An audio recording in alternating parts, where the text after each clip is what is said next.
All right, everybody, I'm coming on. Maybe I'll play. Let me play an intro. Hang on. Hold, please.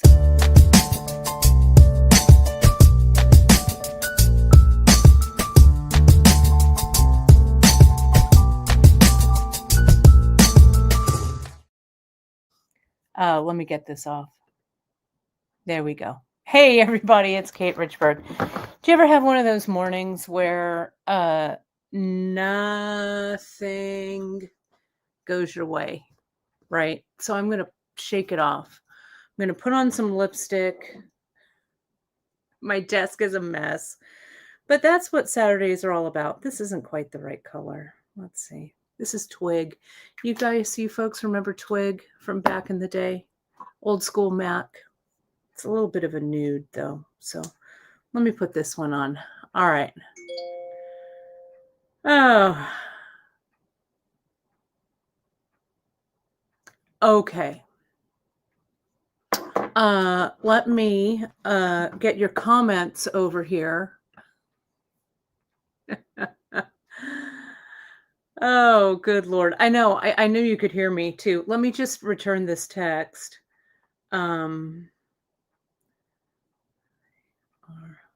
Hang on. Texting.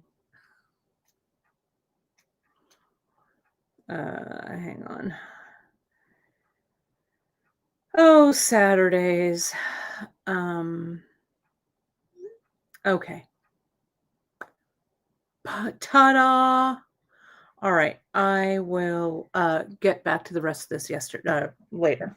All right, hey, everyone. At least I got earrings on.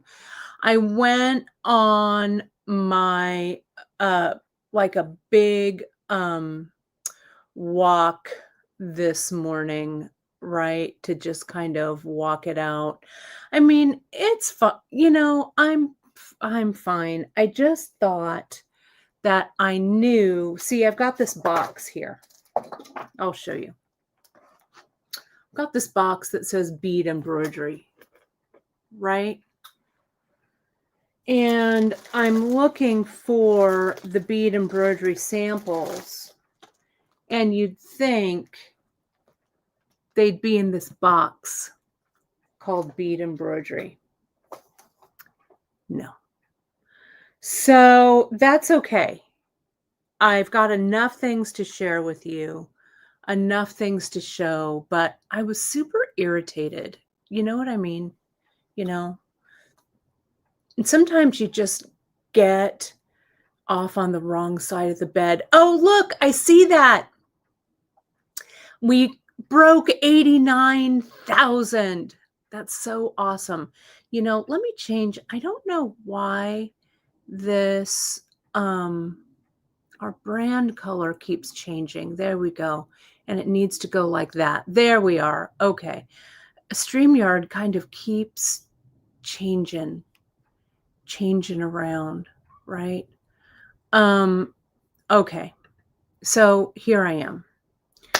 I'm going to look one more place for that bead embroidery, right?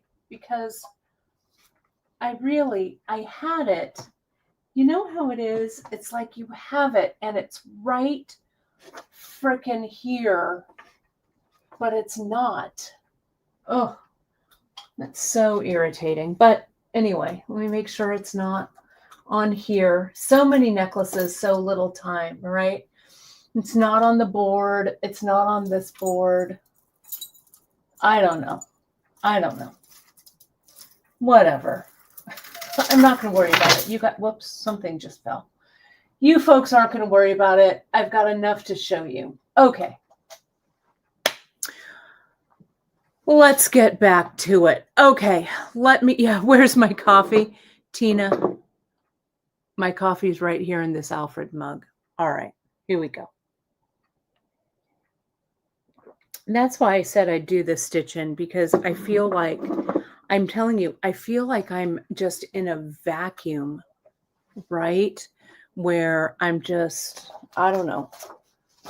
I need to connect with you people. So I'm glad that you're all here today, because today I need you. No, these aren't there. Ooh, but I've got a lot of beaded beads. I'll show you those. All right, let me get my camera done.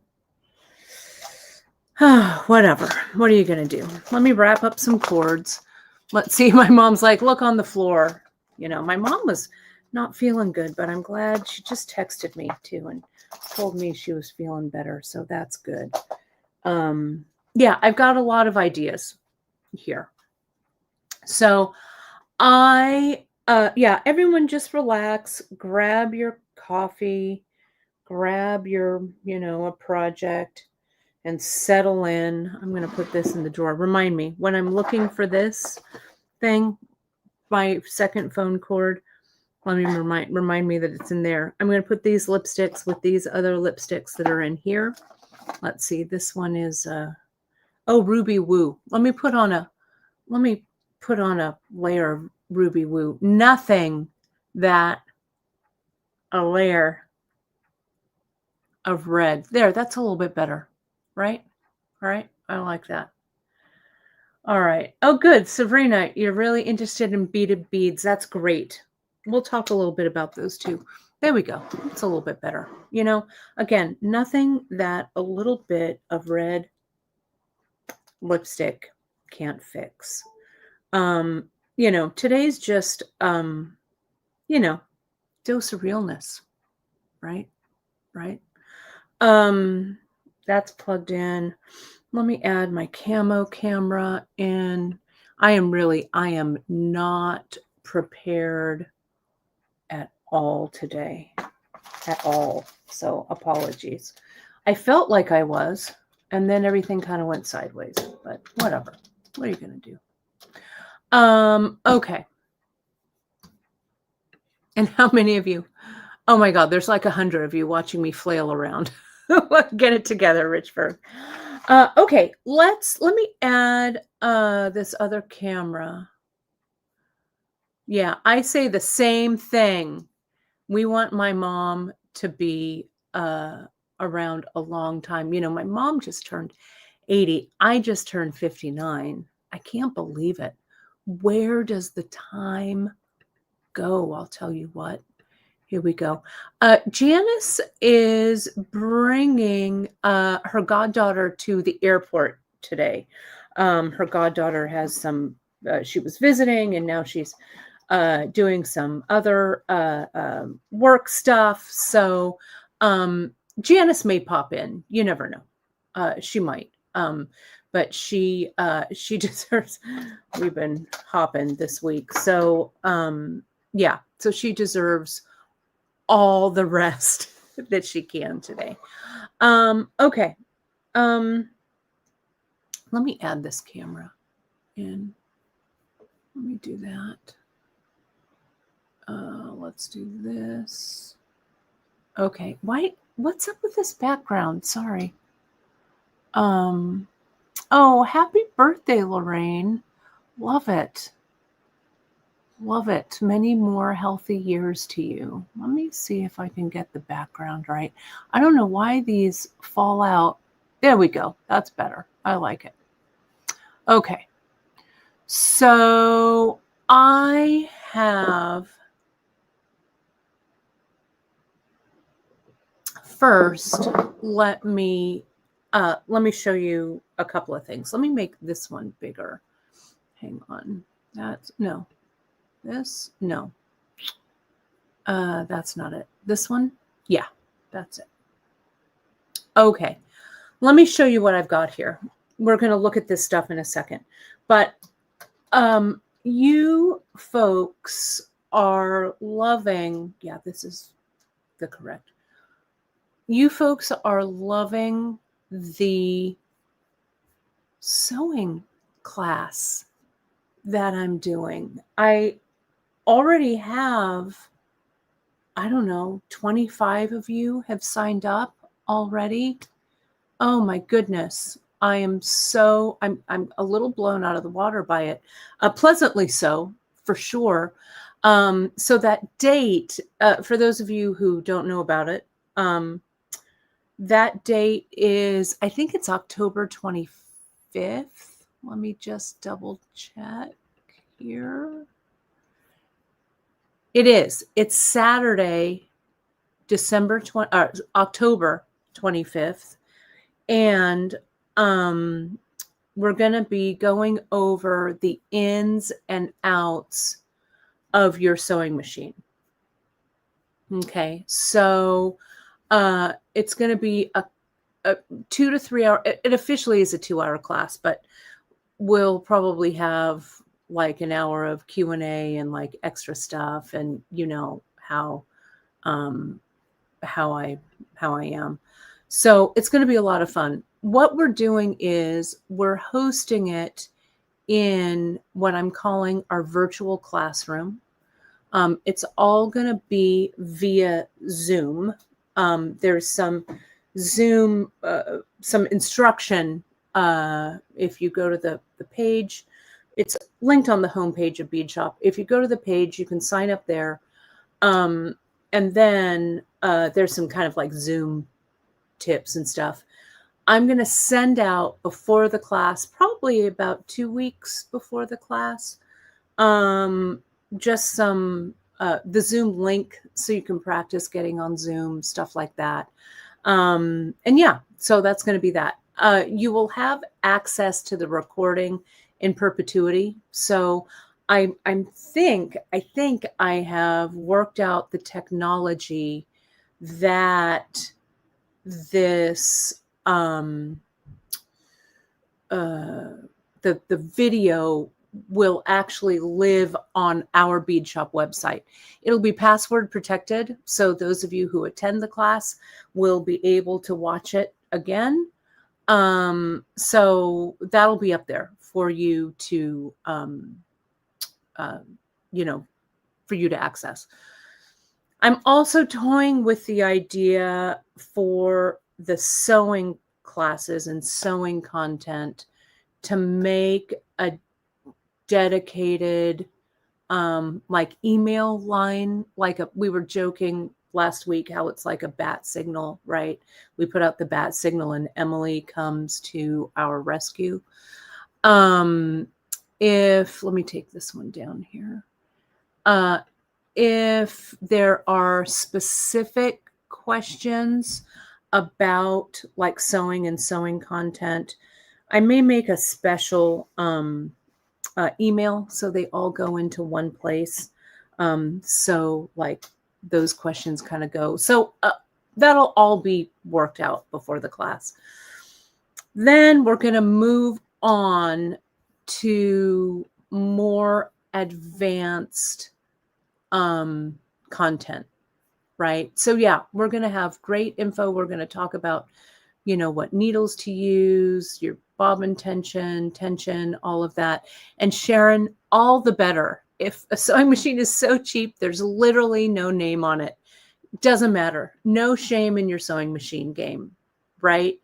We're going to talk about, different needles. My mom is jumping in and saying, using the correct needle can make a huge difference. So even if you have been sewing for a while, I'm going to drop some pearls of wisdom in there that's going to make your sewing journey a little bit easier.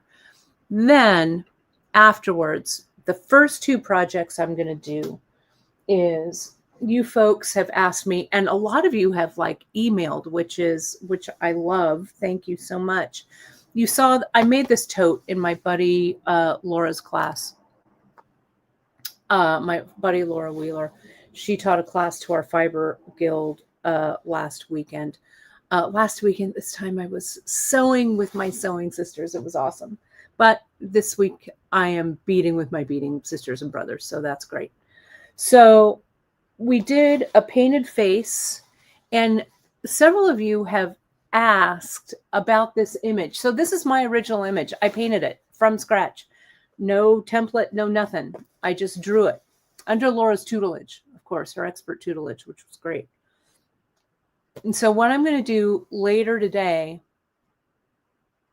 this is painted on canvas, like a canvas. Was something that I learned. You can get like a pad of canvas paper that's actually canvas with gesso on the top, right? And it's terrific. You just paint right on it. It was wonderful. So, and then we used it. We were to either put it on a tote bag. So I used my tote bag pattern, or you can make a wall hanging out of it. So later today, I'm going to take off the patches and stuff that I made and take this painting off the tote, right? And I'm going to make some printouts of it. I'm going to print it on fabric. So that in the tote class, if you want, you can buy the same patch. I'm going to do a kit. So it'll have the patch. If you just want to do the patch, to have the patch and do your own stuff, that's fine too. But in the kit, I'm going to get these exact same handles. I love them. I've had them in my stash for a while and I love them, love them, love them. Sometimes I rivet my handles on, but these are sew on. The quality is great. But I'm going to teach you my tote bag where it's lined, it's all in one, and then it kind of comes on the outside. It's easy for you to sew in. We might do a little bit of quilting on the tote, right? So, yes. So, Lorraine, thank you for the question. Yes, that sewing machine class will lead you right into this class. And what I'm going to do is I'm going to draft the tote so it's a little shorter, I think. I mean, you could make it longer, but I think we're going to make the tote a little bit more like a handbag, like this. And then we'll have, so it'll kind of be the Frida patch will be the front. So it'll be fun. And 100% after that sewing machine, this is my beginning tote bag class. And it's great. It's a lot of fun. So yeah, so you'll be able to make it. I'm going to go look for fabric actually, today. And yeah, of course, Linda, 100%. If you don't need the basic class, if you're a sewer already, the tote bag class is right there. Yeah, and I will sell this as a picture. You can buy just the patch as well. Okay, so, and yeah, we buy the handles. The handles are going to come pre-made. I have a nice supplier who I get those from, and hopefully I can get them in some different colors as well. So I'm going to look for some good fabric for the tote. You don't have to buy the kit. You could provide your own stuff. But sometimes I think that having the tote, having all the stuff in a kit makes it a little bit easier.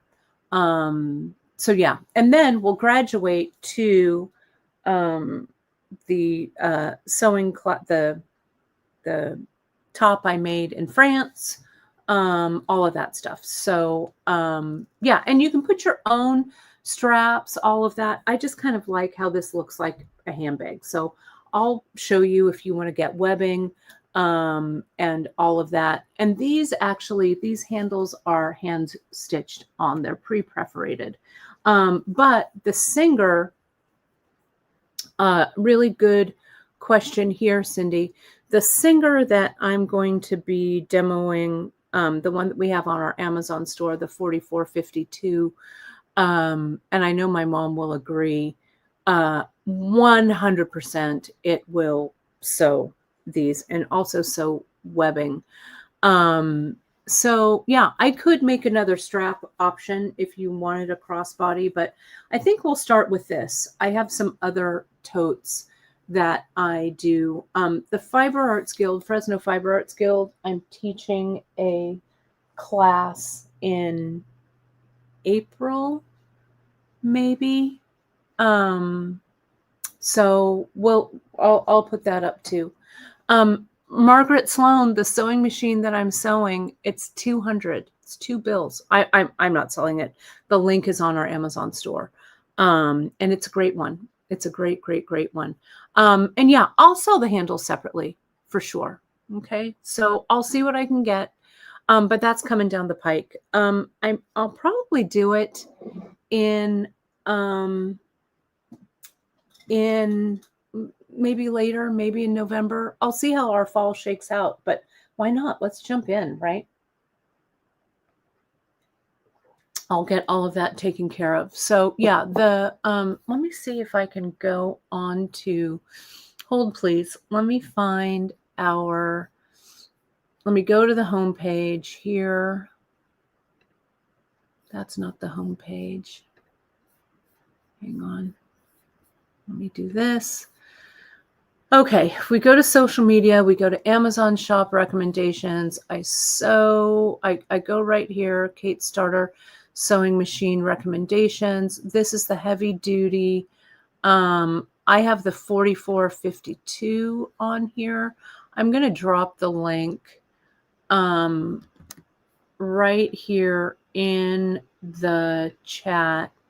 That is the affiliate link right there. That's the one that I'm going to be using, and I'll probably use to sew most of our sewing classes on, though I do have a stable of machines and vintage machines and stuff that I'll be busting out as well. But it's really it's really accessible, and it's a good one. And it comes with the 4452 comes with a walking foot and a one-step buttonhole. So a walking foot, as you'll discover, when we're like quilting heavier duty, like heavier fabrics or canvas, this has some foam padding in it.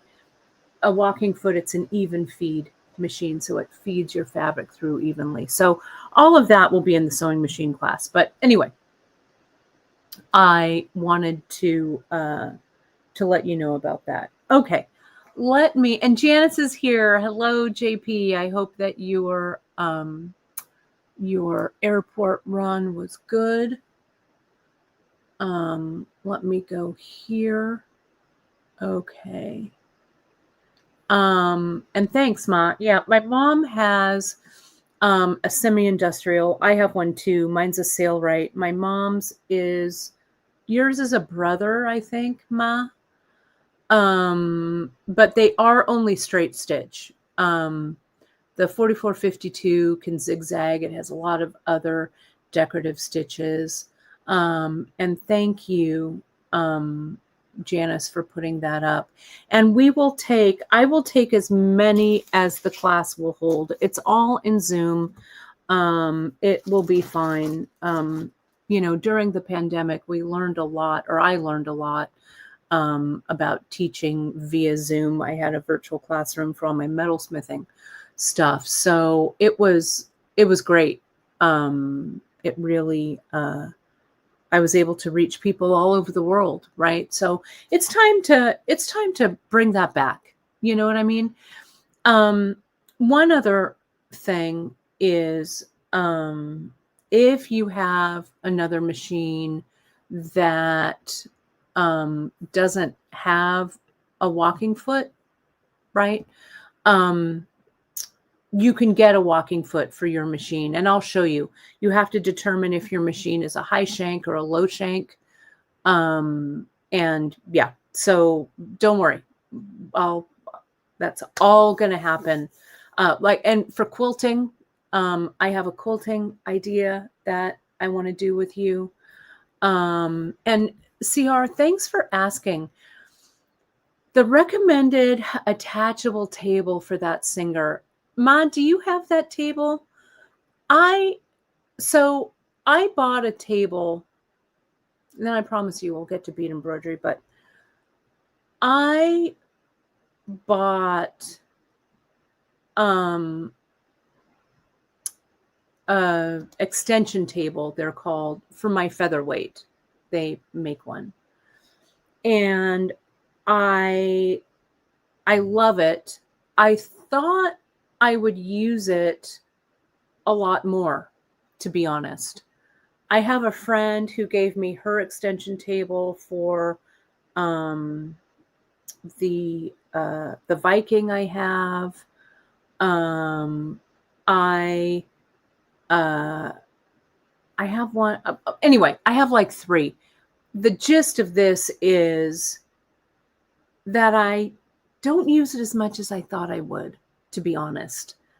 What an extension table does, for those of you who don't know that lingo, your sewing machine, usually the base, there's a base, and sometimes there's a base that comes off, so it's a free arm, where that means that you can get like smaller circumferences under that.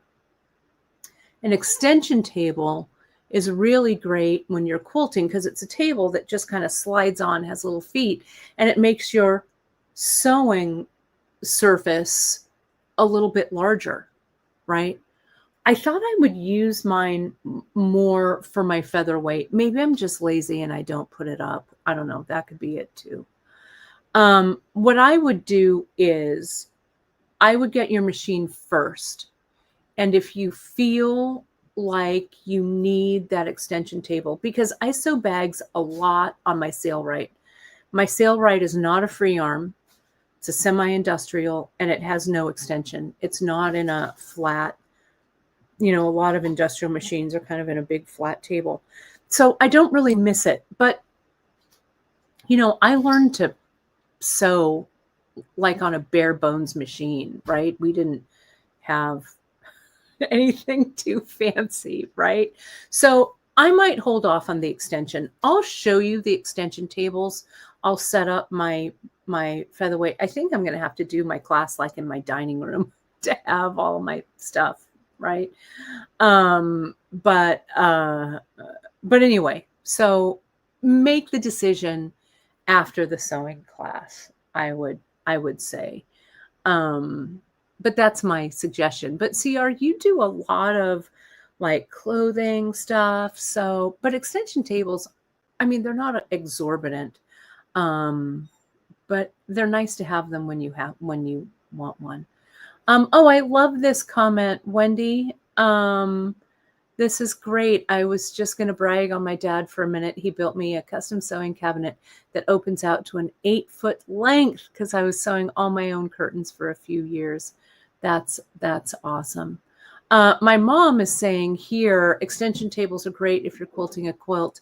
I have several and I don't use them as often. The extension table for the 4452 is $35. I would wait. Yeah. Karen K, same girl. I went to service my Singer and the man offered to take it off my hands for $50. Yeah, no. You can also look on your marketplace, like your Facebook marketplace. There was actually a couple in my Buy Nothing group. People get rid of their old Singers often because they just don't want the old machines. Those old Singers, and you probably have like a great, like I call them old dudes, but I've got my friend Miranda's partner, Jojo, if you're in the Fresno area, she's a great one to service your machine, all mechanical. You can get it serviced and it will last forever. That's why I love sewing on those old Singers. So get a pad of paper and write down either a featherweight, which is a 221. Mom, correct me if I'm wrong. A featherweight is good. A straight stitch only, but that sucker is amazing. You can get a 301, which I have, a 401, and the one that's in this picture this is another one from my stable. I'll have to look up. Let me look it up. Let me look it up right now. I'm just going to do a quick turquoise Singer 1960s. Let me get you that. It's a 337 is what it is. That's what's in that picture. a 337. On eBay, there's one right now, and it's $129. It works with case. So, yeah, you can. Whoops, where's the broadcast? There it is. So that one's a 337. So, yeah. Oh, Joe, I love this. Thank you for piping in. You bought a Singer 4432. A 4432 is also great. It just has a few more stitches than the 4452. You put your fancy Viking away, and I just use a Singer. Same. My mom has a fancy Pfaff, and she uses that. So the cool thing about those Singers, and I'm not being compensated in any way other than if you buy it through our affiliate link on Amazon. But the cool thing is the outer is plastic. Of course, they don't make many metal machines anymore nowadays. Some, but not a lot. But the inside, the guts of the machine is all metal. So yeah, it's a good one. And the cool thing about Amazon is if it's not right, just send it back, right? Yeah. Do not. Oh, it's Andy. Awesome. I love how you're using Joe's account. Well, either way, thank you, Andy, for that. Yeah, love. Let's see, anything else about, yeah, I love it. Okay. So I think, Janice, I've never known anyone who needed more than one machine. I'm so out of it. Janice, not at all. You know how I love tools. Well, a sewing machine's just another tool, right? It's really true. Okay, so we will, and yeah, the computerized machines. I mean, I have a computerized brother that I love. My embroidery machine is a computerized machine. No shade against, a computerized machine. Love. So, whatever you have, we are going to find it. But yeah, there are, Sharon, loads of machines on Facebook Marketplace. My suggestion to you is bring some fabric with you that maybe is a little heavier, or even just some quilting cotton or something. Double it over. Make sure that you can sew on it before you pick it up, right? Just to make sure, right? It doesn't hurt, right? Facebook Marketplace is a great place to find those. You can also, if you have a local Buy Nothing group, sometimes people put those machines up there as well. So, and go to your local sewing machine dealer.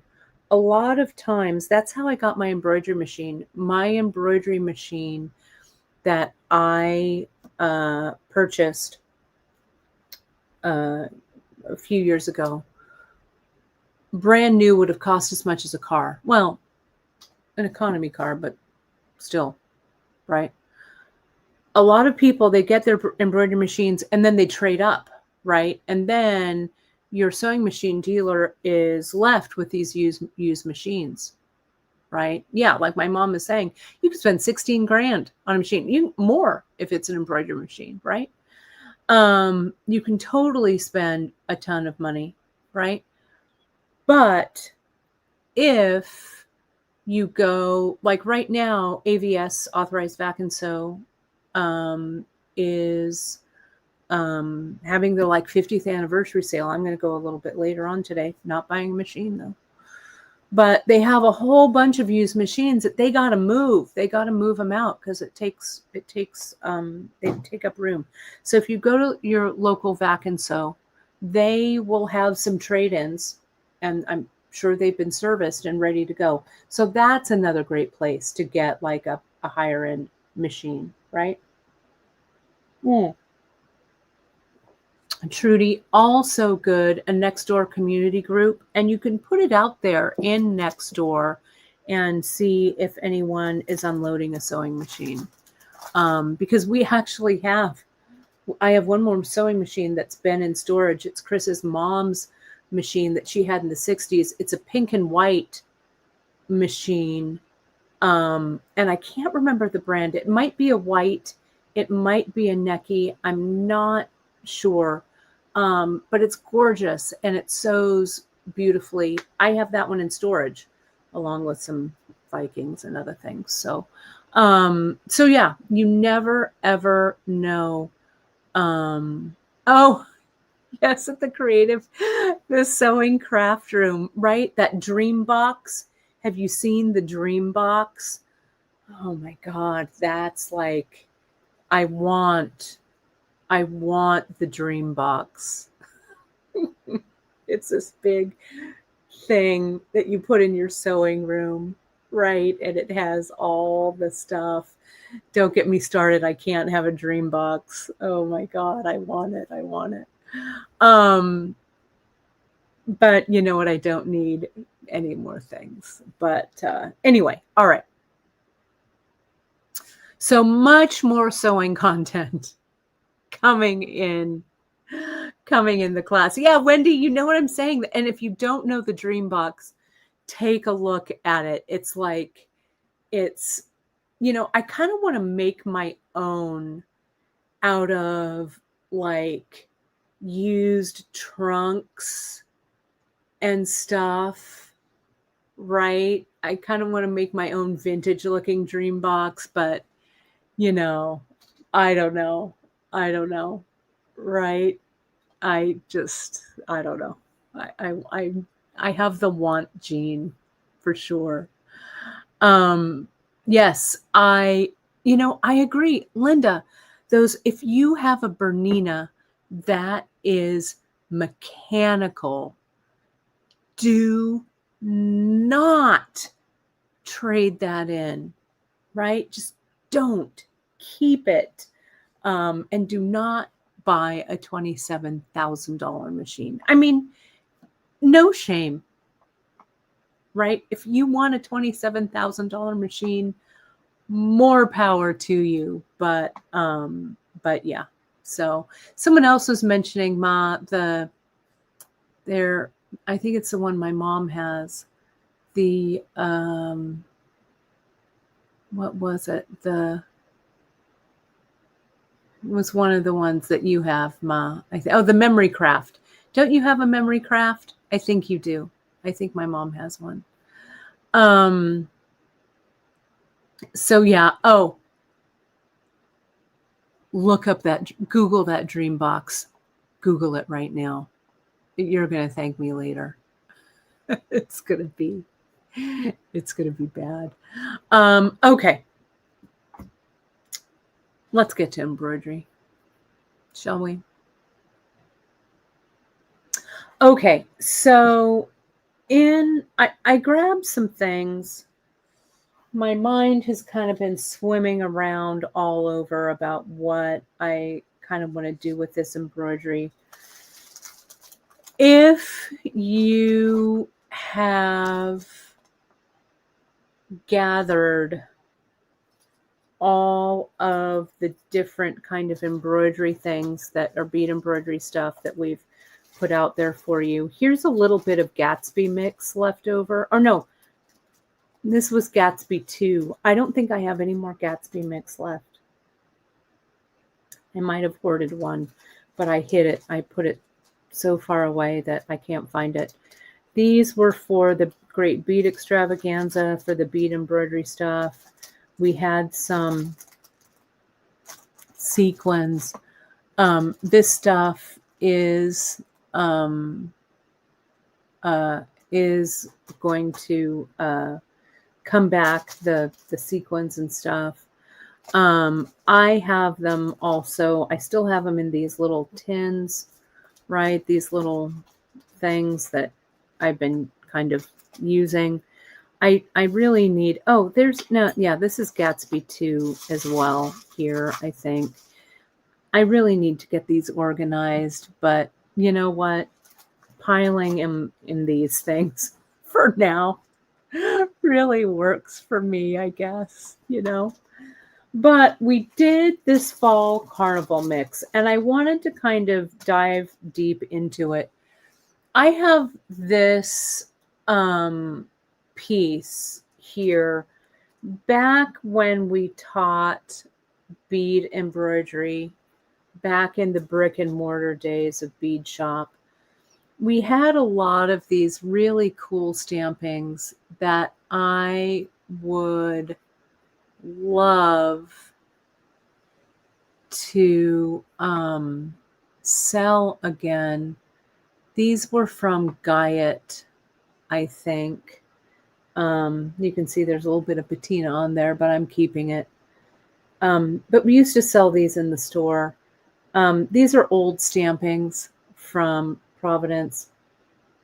Guyot was bought out by another company. You know, Providence, Rhode Island, as you've heard me say before, was really the epicenter of American costume jewelry.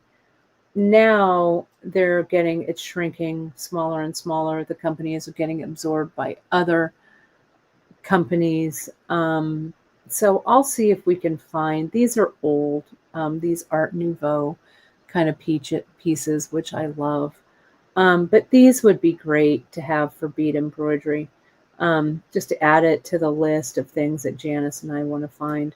But this is a giant brooch, a giant pin that I did a while back. And really simple. This is just that running stitch. Some of it might be couching, right? Basically, the way that this was done was I got a stiff background, probably felt, I think, right? Like that. And then I glued these on as a, you know, so I knew where those went. I think I outlined the shape. So from these, all the rest of this kind of evolved from there, right? So achieving something like this, and then it has the picot, and the picot was attached on the back. This is, I think this was suede, right? Probably back in the day from like Tandy leather or whatever, and the pin back is buried in there. So something like this would also make a really kind of cool, like cuff like this, you know.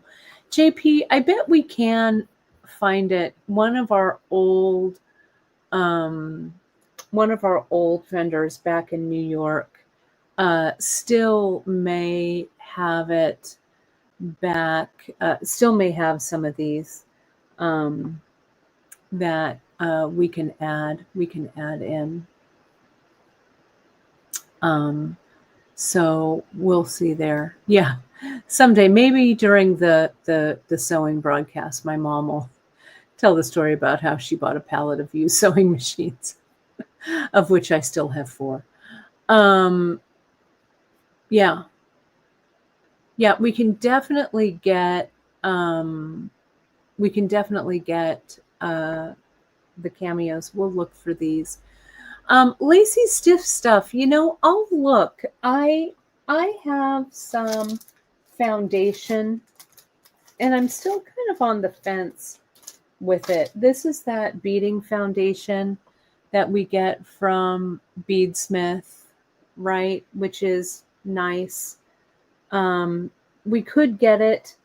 I've also been using that heavy duty felt, and I've linked it on our Amazon store. It's, to me, it really feels, this might be a little bit thicker. I've never actually had Lacy's stiff stuff, to be honest. Maybe if Beadsmith carries it, we can get some in so I can try it. Let me know why you why you like it. And yeah, I guess we could dye our own, right, with this white. I think this only comes in white. But we'll take a look, right? So we'll see. We'll see. But I appreciate that that tip. So in the spirit of kind of this thing, right? Uh, agree with Pellon. I love Peltex. We use Peltex a lot in the beading, in the bag making industry. Peltex is made by Pellon. It's kind of like this, but it's stiffer. Okay. But it's really great. I'm sure that we can get Peltex by, and be able to sell it.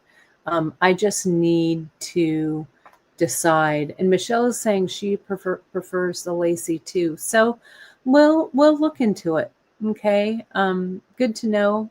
Felt gets fuzzy, not as good with the E6000. So good to know. Good to know with that.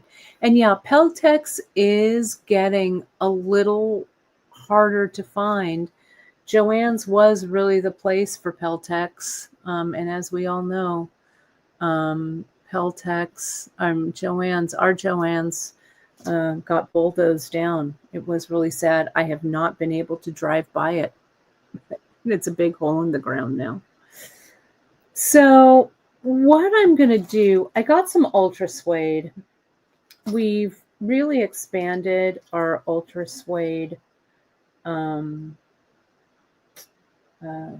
selection, color selection. So I grabbed some of that. I also started, this is that Frida kit, the Frida Stitch In. I made a bunch, so we still have plenty. I think what I'm going to do is I'm going to utilize her. I'm going to put her on this epic bag that I made. I think it might be kind of fun. More is more, right? Let me go back here. Let me lift this up. So here's the bag. So I don't know. It might be kind of cool to do kind of multiple Fridas because this one is on, this is the Viva la Vida that I did with my embroidery machine. So maybe having multiple Fridas here, or I could put her so maybe she doesn't distract. Maybe I'll put her, because I like the front to look as good as the back. Maybe she belongs, I don't know, back here maybe, right?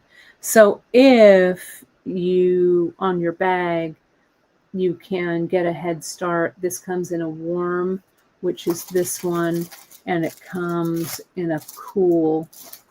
Do I have the cool here? I don't think I do, but it's on the website. And you can take a look at that. This was the first Frida Stitch In kit right here that we did. This one sold out pretty quickly. I made a much more limited supply on that too, but this would look really cool on the back. And I could put a few of these on here, right? Like that. I think it would look good. So why not? I still have one. I ordered one of these Frida kits, but sorry, that's mine. I'll make another one. I've got some fun stitch in kits that I've been hoarding the fabric. So we'll see. I'll get those out. These do have the felt on the back just because I like the colors. So anywho, so there's that. All right. So yeah, so this is what I've been thinking. Okay. Let me just kind of walk myself through this and see what I have. I want to get one of these cuffs. You know, Emily did the beaded cuff, right? We also have the beaded bangle, but the beaded cuff you can make a little bit larger or smaller. Unfortunately, oh, the cornflower fabric, Dawn, I'll let you know. That is an Anna Maria. It's not an Alexander Henry. Anna Maria Textiles. I am the biggest fan of her fabric. I get a lot of it. So the cornflower is Anna Maria. There. I'd love to carry it. I know it's another rabbit hole. If anyone wants to invest in our fabric line, let us know. I'd love, love, love to carry some very limited palette, but we'll see what happens. We'll see what happens. But yes. So these cuffs that we have, Janice, these are going to still be available, I think, right? Or not? Or is this... So the company that we get these from, these and these guys, American company back in Providence, and they are selling. They sold. They've done. They've sold the company to a different findings company. So these are going by the wayside. We made a last order. So when we run out of these bangles, they'll be gone. But thankfully, the new company that we are working with, that it got sold to, thankfully, so the tooling has not been scrapped and sent to the tool yard, we'll still be able to have these cuffs. Okay, so just the way of the world, right? Way of the jewelry world right now. So I'm going to make, I think Emily might have made a template for this cuff, but I'm just going to make a template of it, right? And so what I'm going to do, it's going to be very scientific. Let me get my... Yeah, we have a Tandy leather here in Fresno, which is awesome. I'm just going to go ahead and draw a template, kind of roll it over, right? So, and I'm going to draw it on this side. Now I know this looks a little bit like the dog's breakfast that how I like to say. This is about the center, about right here. So let me show you how, from this crude little drawing, I'll make my template. So I'm going to fold this in half at that half mark, like that. Okay. Oh yeah, the Tandy leather here is in Clovis. If you come to the Metals Retreat that Emily and I are doing here in Clovis in April, signups are going to be here soon. On Sunday, the classes are going to be Friday, Saturday. And Sunday, I'm going to lead kind of an art tour. We're going to go to my studio. And then there are some other really kind of cool art stuff that we're going to do on Sunday.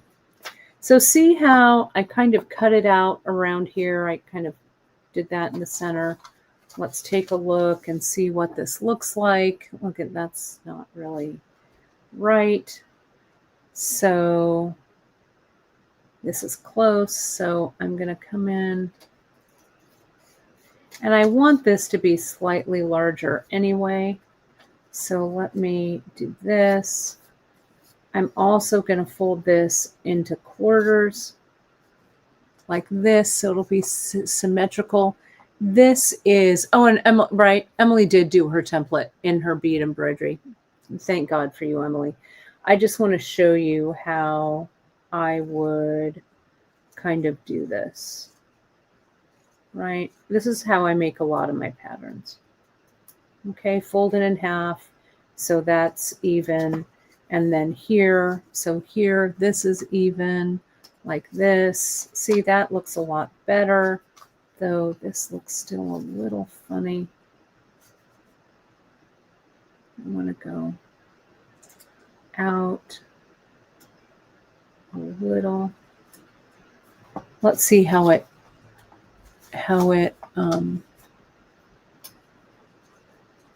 yeah, and see how when I turn it over, it gives me a little bit of space, which is what I'm looking for.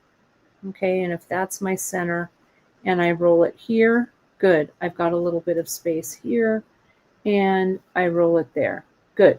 Okay, so I want a little bit of space here. So I'm going to turn this over.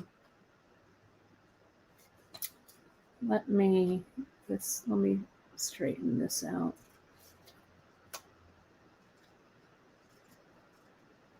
Like this.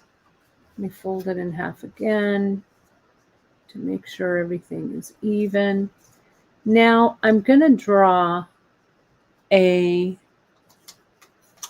under Bead Embroidery, JP, I think, is where it is. Tell me I've got a little ruler here somewhere. I do. Good. Okay, so I am going to use my clear ruler here. Okay. And I'm going to, no, not yet. I'm going to put this, I'm going to outline this on my Ultra Scope. Okay. And choose a color you like. I chose this kind of felt like fall. So I'm going to try and conserve. And I'm just going to use my pencil. You could make this template out of cardstock. This can also be along the back. Let me use something that you can see a little bit better. I don't want to get too crazy. Let me try this skinny pen. Yeah, that's okay.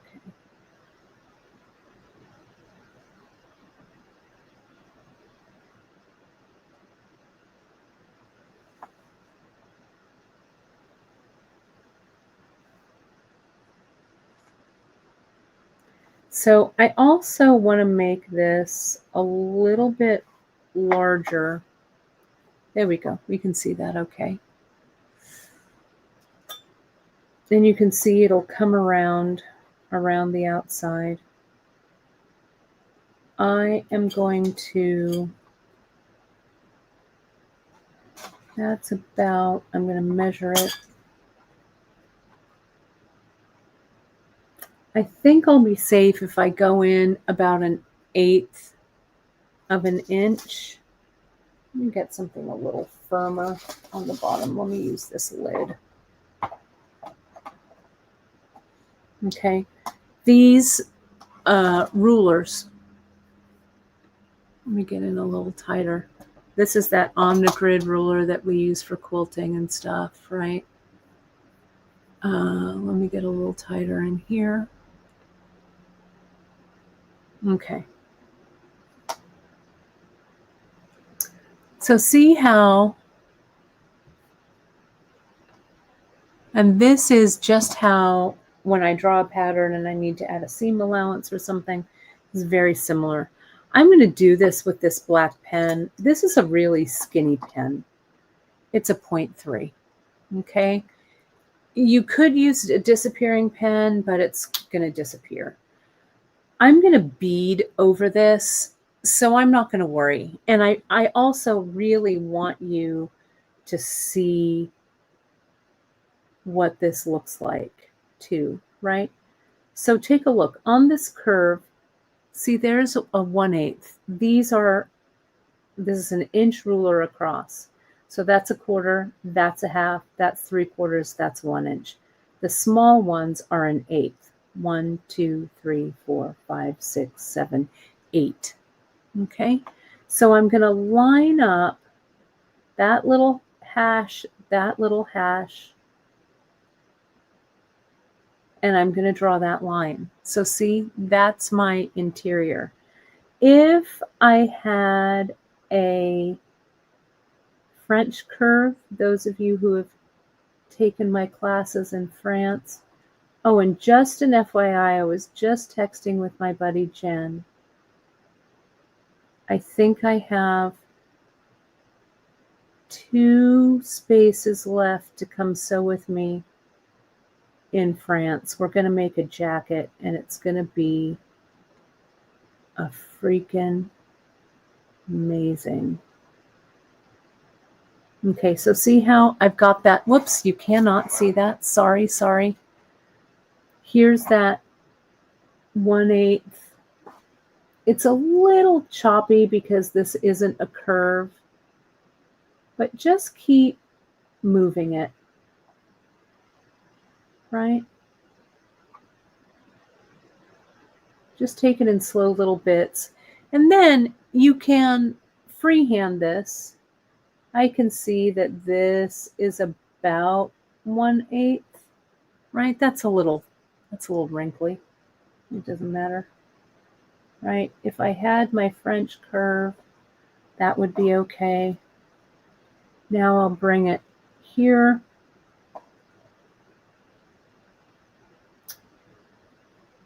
And we're just gonna kind of add.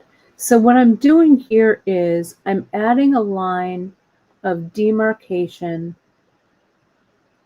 that I'm not going to bead past. Okay? I mean, it's not perfect, but it doesn't have to be perfect because you are going to bead over this. You're going to bead an edge. But again, I'm using a dark pen so you can see this. You can use like a really light pencil like this. Okay? Like this. And yeah, just freeform it too. Whoops, this pencil doesn't have a lead. Let me get another one. These are my favorite. These old school Papermate sharp writers. I don't think they make these anymore, and I've been hoarding them. They're my favorite. So see, I can get, see, that makes a pretty good line that you can see like that, but I'm going to keep going with my pen. I love a 0.3. As Miranda says, Kate, you love a scratchy ass pen. And I do. I can't help it. I love a skinny pen. Okay. So there is my light. So if you're using a dark, you can get like a gel pen. Here's a gel roller. Let's see what it looks like on the back. You know, I don't have anything dark, but I bet this would show up like a gel pen that's light. You can also use, you know, they come in white. So I would just use that, right? Oh, are they still around, JP? That's good. I'm glad. For a while, maybe it was during the pandemic, I couldn't find them, but this Sharp Writer number 2, my fave. If you ever, I shouldn't say this, if you ever feel the need to send a pick-me-up gift, that Sharp pens are like my kryptonite. So you can see here, I kind of come here. This is it's a little wide, but I'm not going to worry about it. It's a little tighter. So maybe I'll just come in and do this. Okay.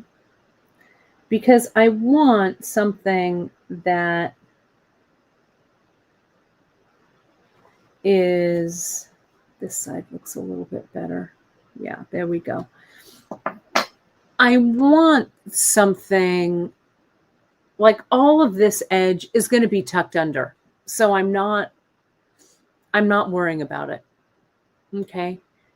What I'm worrying about is if I'm doing the cuff, I want to do this stuff. I want to focus on the inside. Then once I translate it, I cut it out and move it to this cuff, then I'll fine tune it, right? So I might even give myself, if I hold it here, or download Emily's template, right?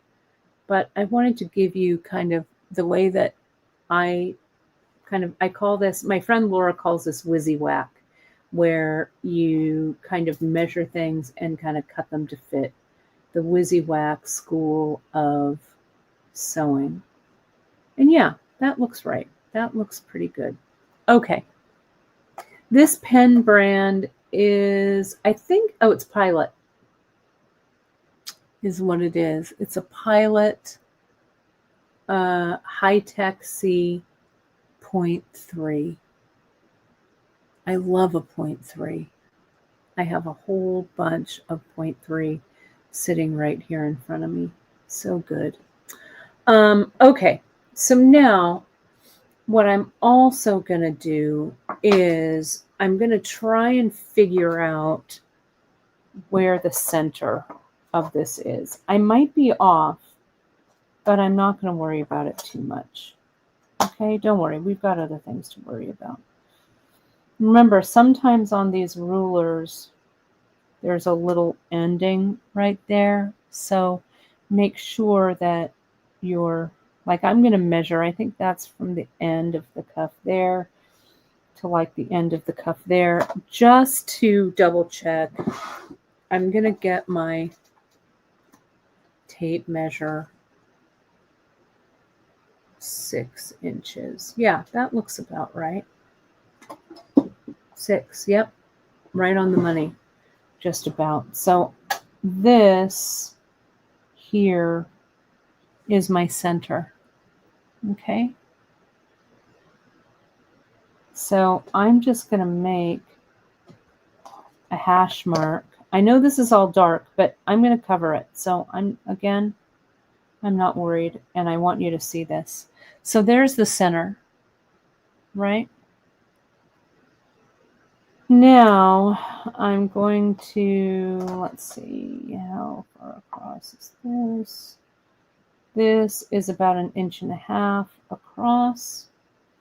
So that means that it's about 3/4 of an inch.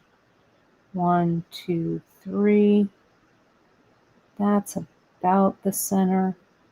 Make it about as even as I can. Okay. There we go. So now I kind of have a guide. Okay.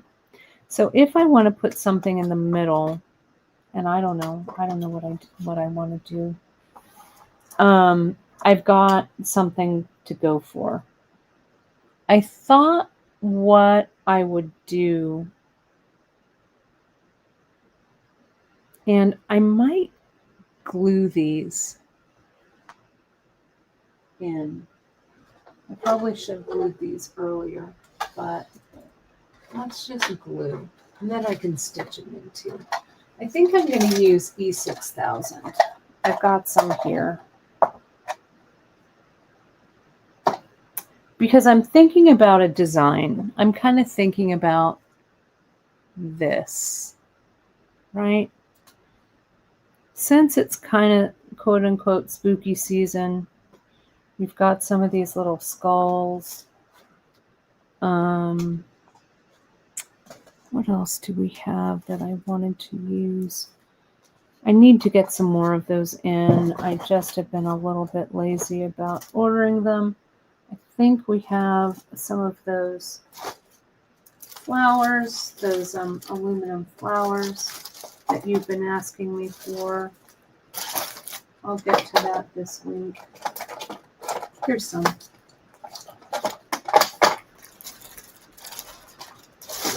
So I'm just going to glue some of these elements down. You know, we don't have the flat sugar skull beads, though I just got an email from one of my vendors. Maybe I should get some of those in. Would you guys like them? Is it too late? I don't think it is. I bet we can order some in to do that, to get those in. Okay. I could stitch that, but let's just, oh good, and this is a brand new E6000. Do I have one that's open? I shouldn't be wasteful. Though it's hard not to be wasteful, because you just want to be slapdash. There, that one's open. I have all my glues sitting up in a little thing like this. Okay, yes. And we have some sugar skulls that are a little bit larger. I want to get something that is a little bit bigger too. We have definitely had them. This will give it a little bit of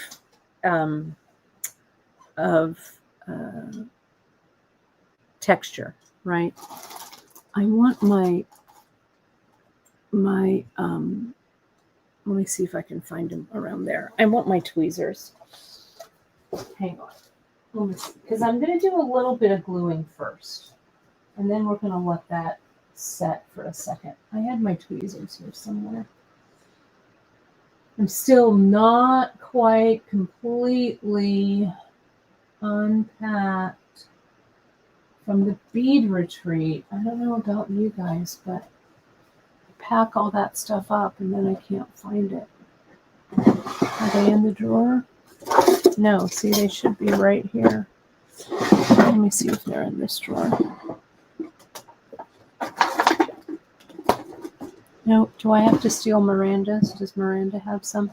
My kingdom for some tweezers. And I don't want to use well,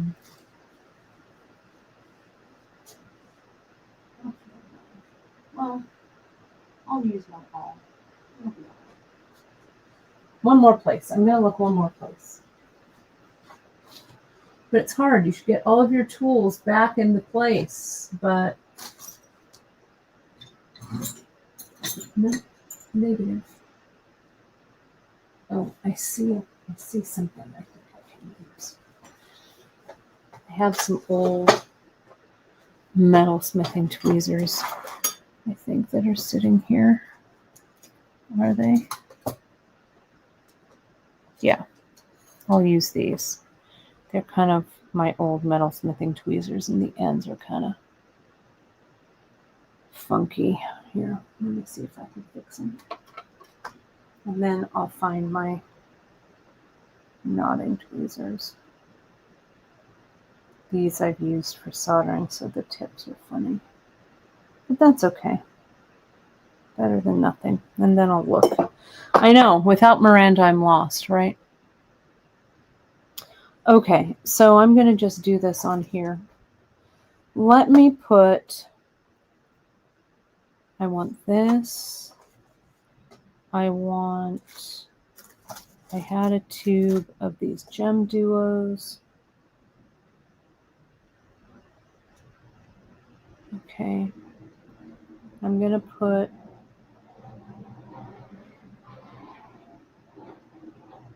that's why we sell E6000 in such small little tubes.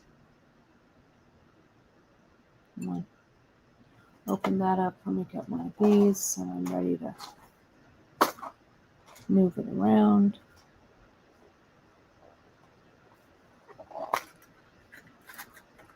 Okay. This is a technique that Janice and I used to call puddling. Well, we must still call it puddling. When we would make Yeah, this E6000, this one goes in the round file. Let me try another one that's open. And if that one doesn't work, then I'll open a new one. But that's what, no. I'm just going to open a new one. That's why we sell them in such small tubes, because E6000, it just dries out if you don't use it, and it gets really gummy. Yeah, see, this is a lot better. So back in the day, when we would make, it was a class we had called glitzy earrings. It's when those point back and flat back Swarovskis were thick on the ground, right? There was a lot. And we would make this earring by putting a puddle of glue. In this case, it would be epoxy. And I'm kind of putting this out in a diamond shape. Okay, with my little spreader. Okay, can you see that? Now, let me zoom in a little bit. Now I'm going to puddle. Okay. So I'm going to start puddling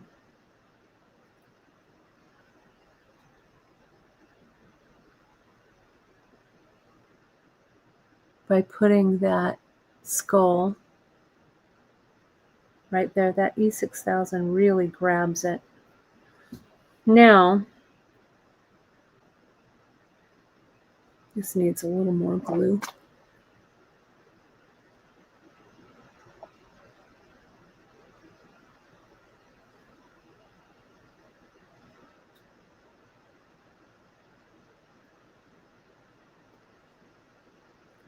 I'm going to do this in different colors.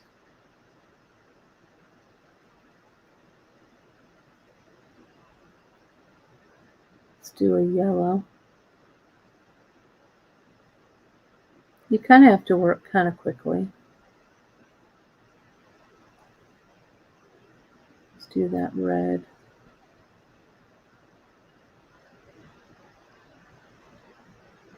Come on. Okay. Now watch. Because we don't have to stitch every, let's see, every bead on here, right? I mean, you could, but I want to lay some things out like this. So I've got things to work around. Okay. So I also have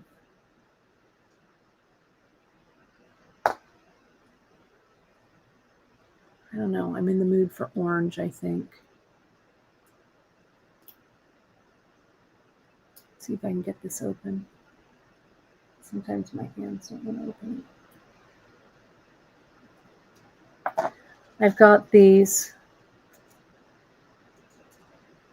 Tutti Frutti Cantaloupe. Where's my E6000? Right here. I'm going to puddle. Let me get a, I need a, oh, those are nice. I need a baggie here to work on. I know, I love these aluminum. I want to do a class where we use recycled aluminum tins and do some riveting. I have a collection of tins, but I gotta get some more. That's a really fun thing to do with those old colorful tins. So now these gem duos, I'm going to drop it in the puddle, get a little bit on the back,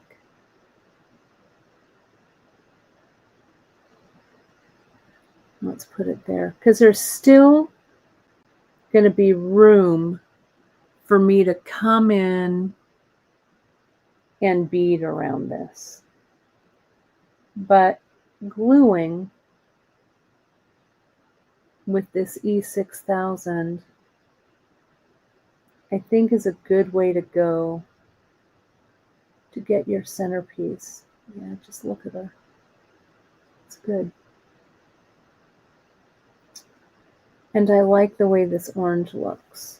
I haven't even dumped out Fall Carnival yet. I have no idea what's going to happen. What a surprise.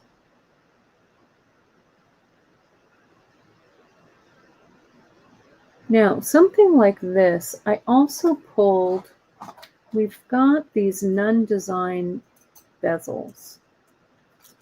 And this is what I was searching high and low for to find for you. But you could do something like this, right?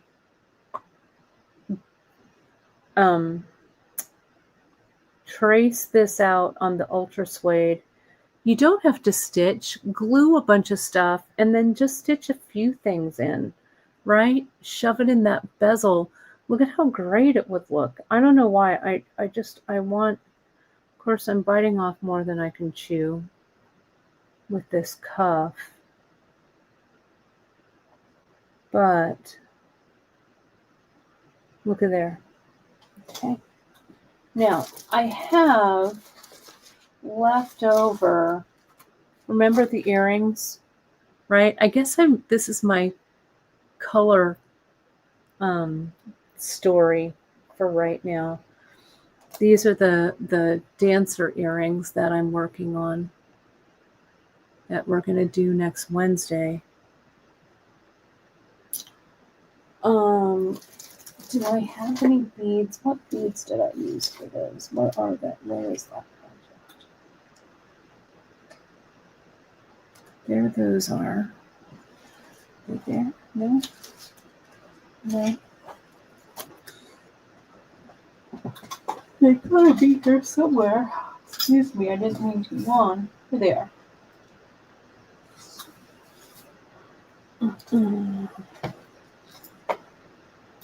I have a few of these 4mm burnt umber. Yeah, you could do this with epoxy sculpt. 100% you could. And I think it's time to dump out Fall Carnival too. I need another one of these plastic bins for it. Hang on.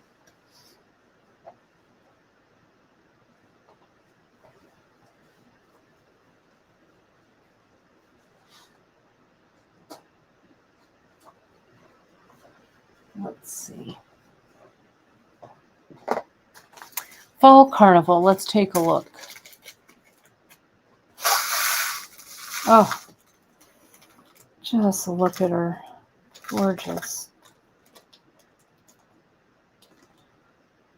So there's a little bit of everything in here.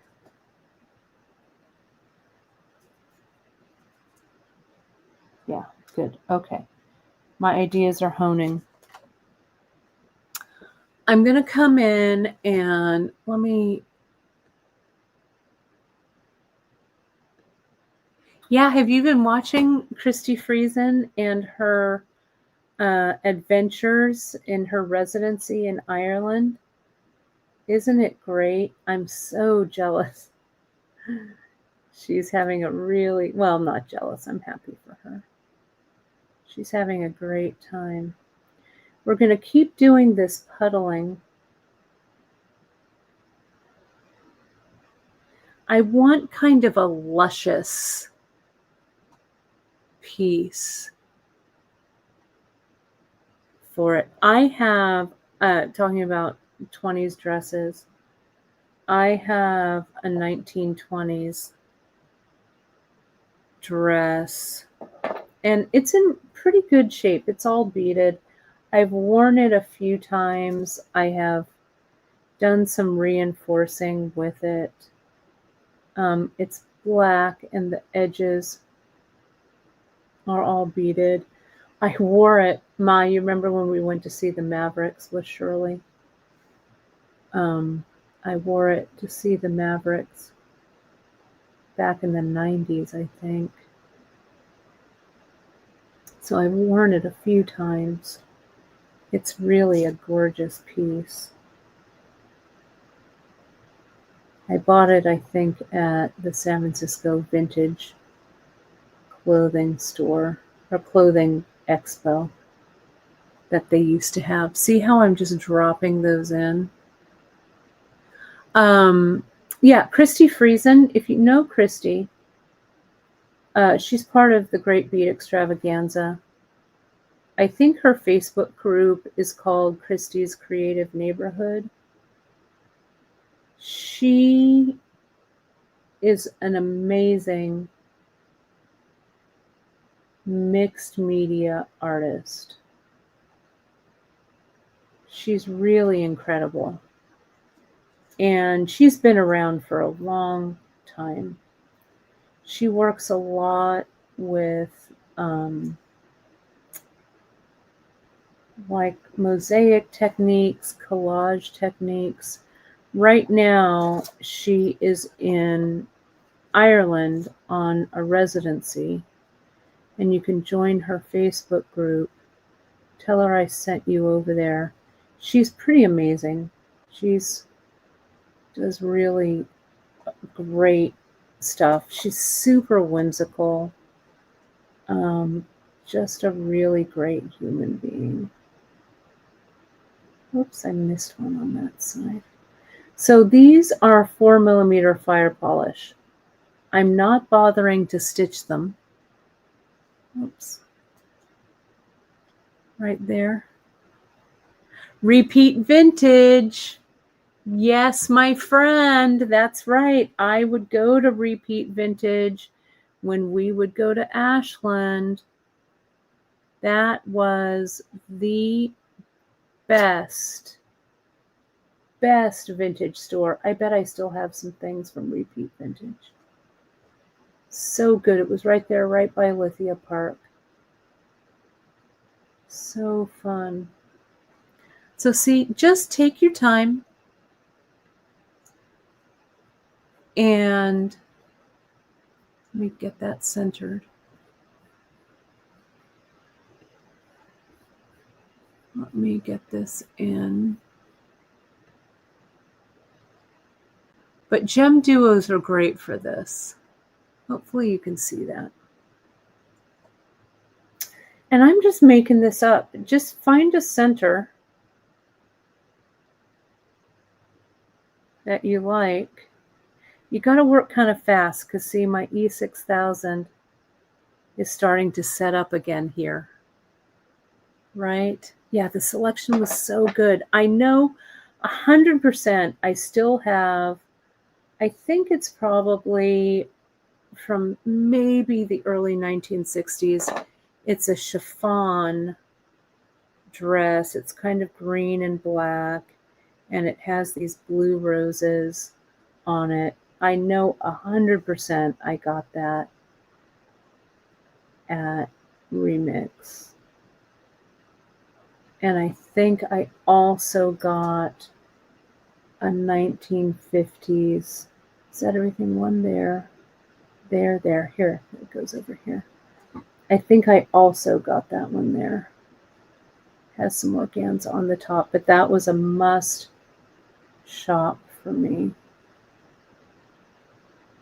Curated vintage now is so expensive. Back in the day in the 80s, no one wanted to wear 1960s, 50s dresses except for me. So I still have my collection. Okay. So there we go. All right. Whoops, this one kind of, I pressed it a little too much. Center that out. I feel like I want one more Yeah. One more gem duo there and one over there. Okay. That's what I'm going to do. And also, Margaret, wasn't there a record store that was right next door? That's where I bought all my Generation X albums on vinyl that I still have. I'd always buy a record. I think it was close. It was on that little shopping area. That's also where they had like the dollar beer happy hour. Ask me how I know. But there's this woman, I don't know. I have these fantasies sometimes of opening like a big, giant, like crazy store that sells everything. And Janice, please don't let that strike fear in your heart. We're not going retail. But there is this woman, some of you may follow her on social. She's in Louisiana, in New Orleans. She's an older woman, and she has this shop that sells, I mean, it's super old school. If you Google, like, she's really having kind of a viral moment. I would Google like genteel um, New Orleans shop run by an older woman. I don't know. You'll find her. And she does these really, and she has all this kind of really interesting stuff. Like she wears gloves or sells gloves, and she talks about like your glove size and hats and stuff like that. Yeah, the record store, it's where, I don't know, maybe they sold other stuff. It was kind of maybe kind of quote unquote a little head shoppy, maybe. I don't know. But that's where I'd get a lot of records too. It was right there. It was right on that strip. Okay, so see what I've got here? And I'm going to just kind of press it all down. None of this is stitched, but it's ready to be stitched around. Okay, like this. Let me see if I can. Yvonne LaFleur. Thank you, JP. That's exactly her. She is a kick. Whoops, sorry. I didn't mean to pause that. She is so good to watch. So there it is. Can you see that? This would be a good time to take a screenshot. Okay. So now what I think I'm going to do with this is I'm just going to work my way out. So not unlike this focal, I'm just going to start stitching. Now, you may want to supplement your mix here with like seed bead color that is complementary, right? I use these. I've got a ton of these. This is that metallic light bronze. So I think this is good enough to, I would, if I weren't doing this live for you right now, I would let this sit, but I'm just gonna stitch. Okay. Get any color that you like. I love this light bronze, so that's what I'm going to use. It kind of has an antique feel to it. I used it a lot in this old school one, and then I'm going to start incorporating some stuff from this. But I think I just want to get some kind of focal around here.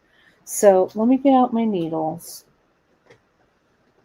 I'm going to use KO for it. I think I'm just going to use sharps. Okay, that's what I'm going to use. KO, let me see what I have laying around. Where's my KO box? Here it is. KO thread. Use whatever color you want. I think I'm going to use that gold, right? It kind of matches the back. Okay. So let's go ahead and stitch around. I'm going to do about half a wingspan from my outstretched arm to my nose. Might be a little long, but whatever. I think I'm going to give it just a little bit of waxing here.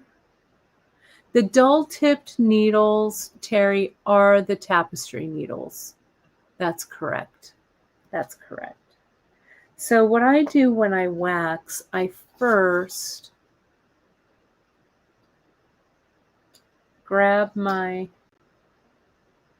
needle here and I'm going to needle my thread. Come on, there we go.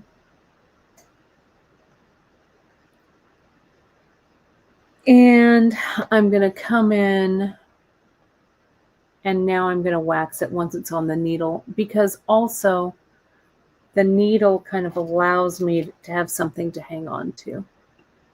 Okay. I think my morning's going better. Thanks, you guys. I feel a little better. I don't know what, I don't know. It's just, you know, how sometimes you're just discombobulated and you think something's going to go like it's supposed to go, and, you know, I don't know.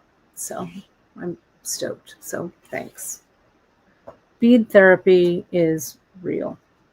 Now look at how great this would, if I put this over the top, I mean, heck, I could just cut this out and stick it right here. I'm tempted, but I really want a cuff.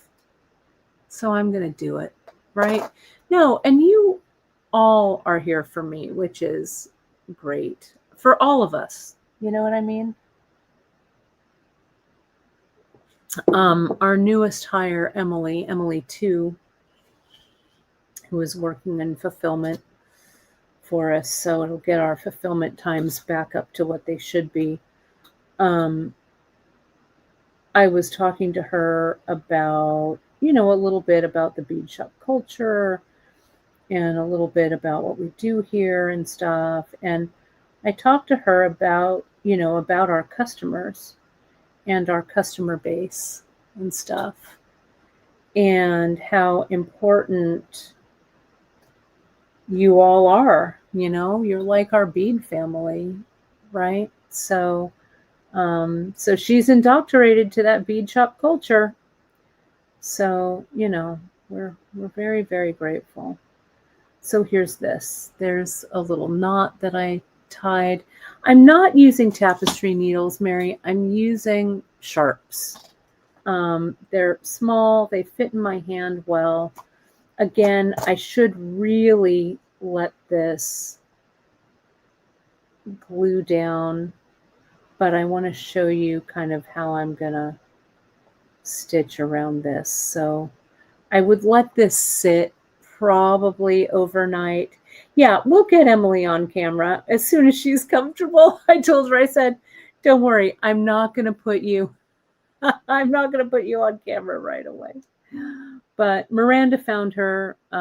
She's a friend of her and JoJo, so it's great to kind of, you know, hire in the family for sure. I'm going to put on 3 beads right here. And I'm just going to come down, needle down next to that super duo. Sorry, I know that's kind of hard to see. I'll show you as soon as I get it. Now you could put this in a hoop. You've seen me when I did the Gatsby bangle. I tacked this down into a hoop onto some interfacing.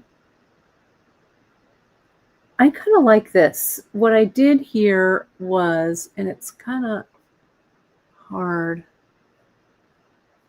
to see. But I put on 4 beads and you can see they're kind of raised right there. So I kind of like the way that raised looks.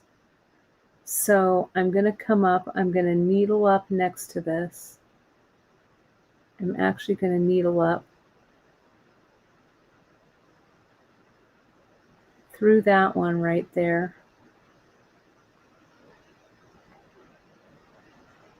I need to be kind of careful as I hold this because I don't want everything to get out of whack. There we go, tighten it up.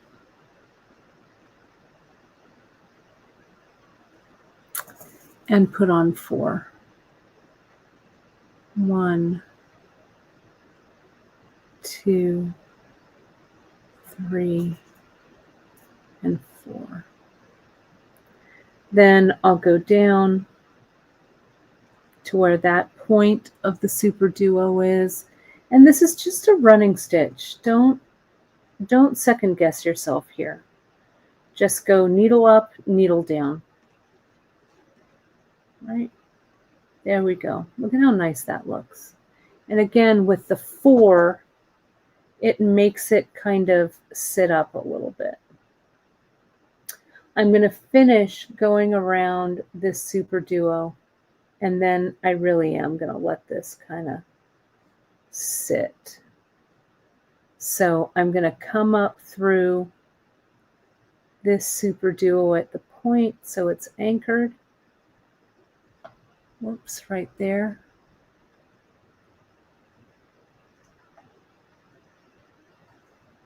Like that. And now 1, 2, 3, 4. Needle down at this point of the gem duo.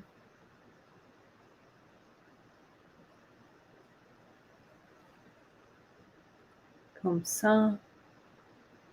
There we go. Get that over there.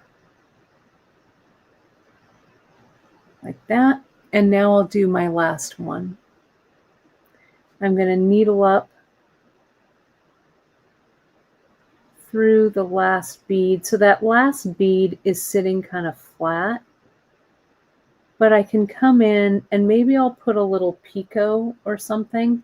I feel like dimensional embroidery is kind of the way I want to go with this. If you look up, there's an embroiderer.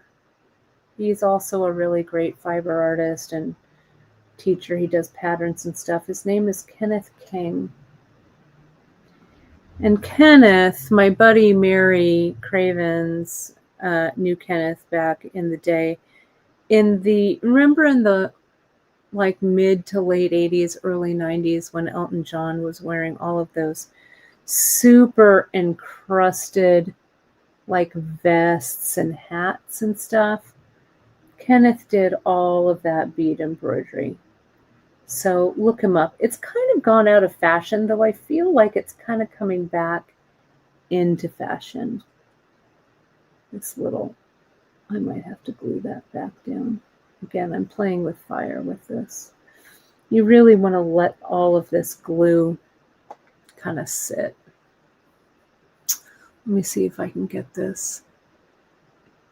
But yeah, if you look up Kenneth, he also does like sewing classes and stuff. He does a really great like jeans making class.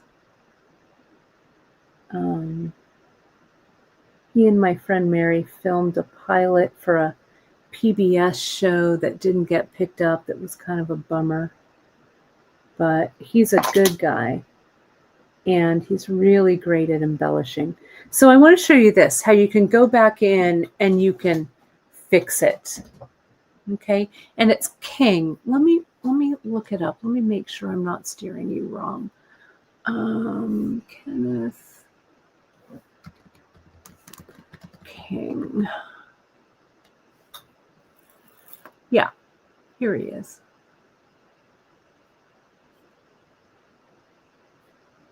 I believe that's him. Let me just make sure. Yeah, here he is.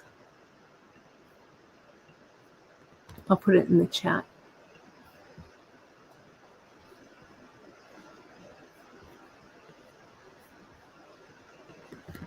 There he is. Really cool stuff. Really great. I'm going to come back in here. See, there's a little bit of space there. It's kind of hard to see.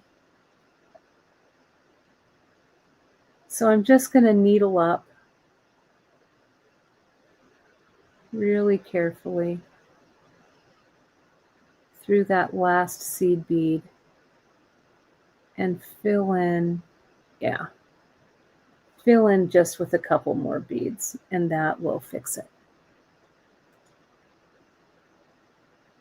Yeah, doesn't the seed beads, Ma, doesn't it make it? Whoops, I came back up in the wrong one. Sorry, let me go back down. And again, Rome was not built in a day, and neither will your bead embroidery. There we go. Needle up right there. I did see that, Michelle. Elton John had his kneecaps made into jewelry, which I just love. I love it. I saw them. I'm like, oh, they look great. It sounds kind of macabre, but they really are cool. He's such a cool dude. Okay, so see how I've come around there? Notice this flower is, this is really moving around. So I'm going to stop screwing with this and I'm going to glue everything back down, right? So really let this be a lesson to let your centerpiece dry before you start stitching. Let me do this. I'm going to glue down just a couple more things, and I'm going to just lift this. I'm going to lift this. Let's get a little more glue because we don't want this to come apart. If you really let yours dry before you start screwing around with it, let this be a lesson. You'll be fine. Okay. So there's that skull, and I've got to get this flower back in there. But there's usually nothing that you can't fix. I'm going to go ahead and glue. I'm going to use a few more super duos. Not super duos, gem duos. Come on. I'm going to use my all. Give it my all.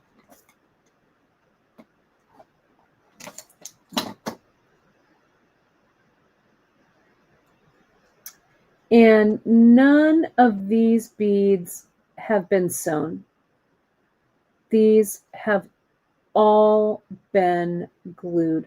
Now there isn't any glue in the holes. So if you feel like you want to come back and stitch these in, you could. But this E6000, this isn't going anywhere.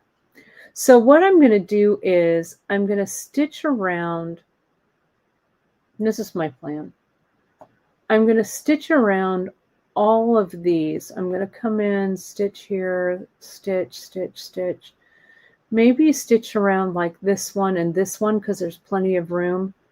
And then I think I'm going to stitch around this whole thing. Okay. I want to add some more of these gem duos right here. And I think, because I still have some glue here, it'll give me something to kind of, some anchors right here. I think I'm going to do them this way.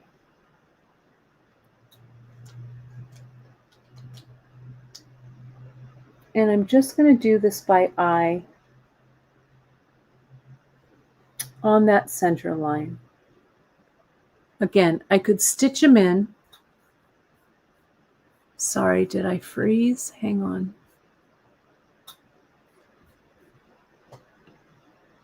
There we go. I think I've unfrozen. I'll do the other side.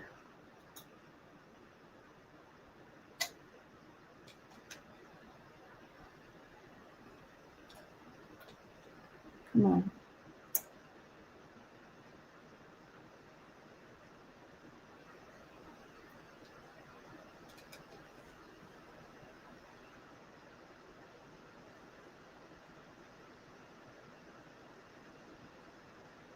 There we go, like that.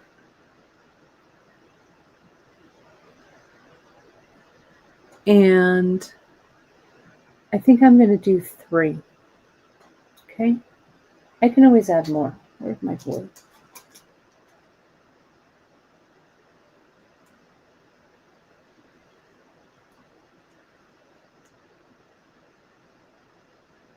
And just eyeball it. It doesn't matter. I'm going to come around here. So see, there's a little bit of extra glue around that one. I'm not going to worry. Oh yeah, the left one is lower. Thank you. Just move it. Does that look about right? Close enough. Thanks, Terry. Make sure that one. This is going to have so many beads and things in it that I'm not going to worry.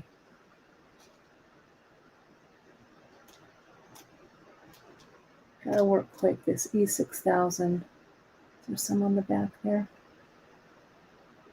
You don't want to over glue. Like my friend Laura says, ... not a lot. Okay. So there's the 2. Let me just put a 3rd and see what that's like. No, I'm going to keep it here. I feel like that's right. If I want to add something like that later, I can. The only thing about E6000 is you get these strings. So just get rid of them. Anything else I might want to glue?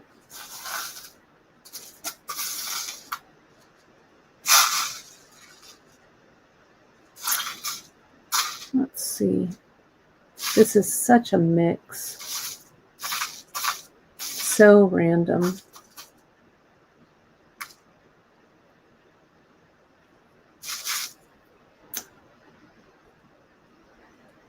These are really good, these kind of flower. I think I'll stitch these on. There's some of those flower.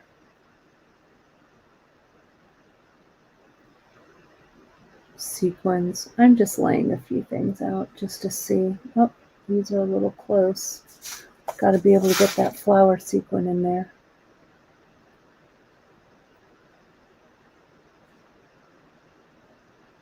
There we go. Oh, the top gem duo. I think it can be straightened.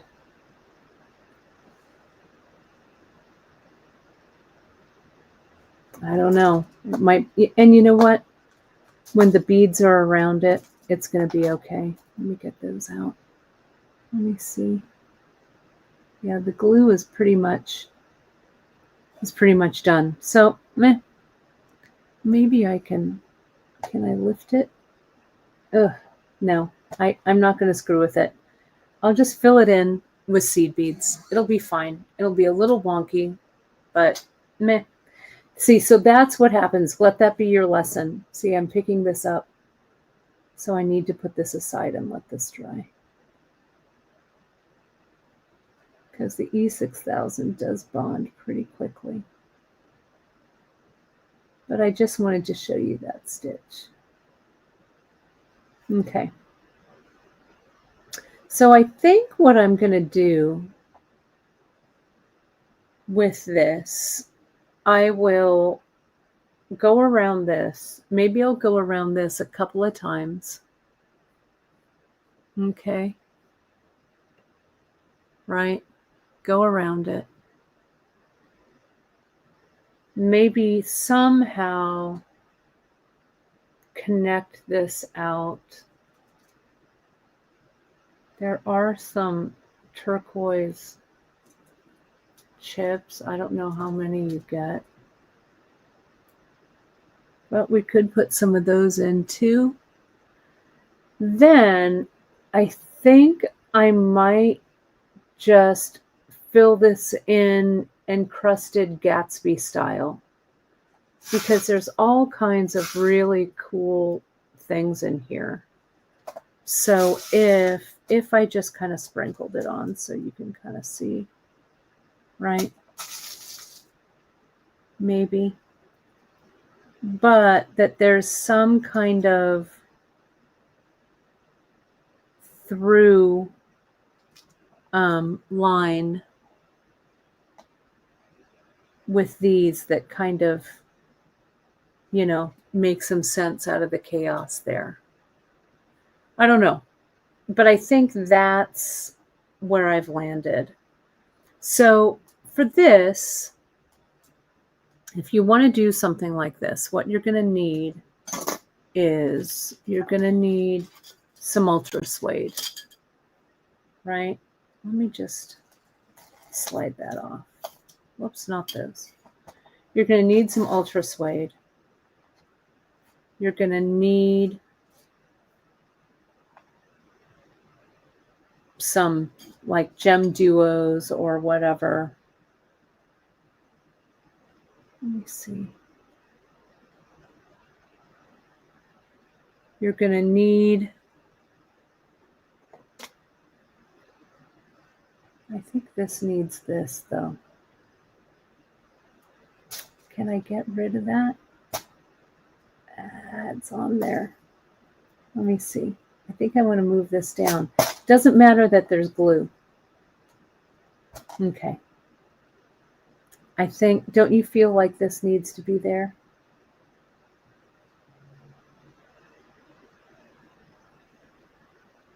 I think that's better, right? I think that's better. Yeah. And it doesn't matter, right? Then I have these.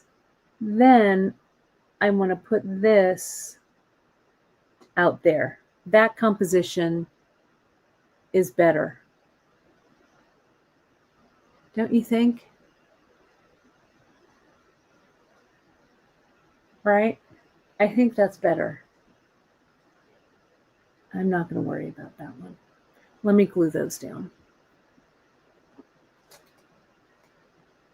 It felt a little not quite right. But something like this, as I say, this is something that evolves for sure. Get yourself some Miyukis. If you don't want a cuff, create something like this. This does not have to be stitched. Put it on the back of ultra suede. First, what I would do is I would outline this bezel in your ultra suede. Oh, and FYI, I didn't even mention it. Bezels and KO, I marked down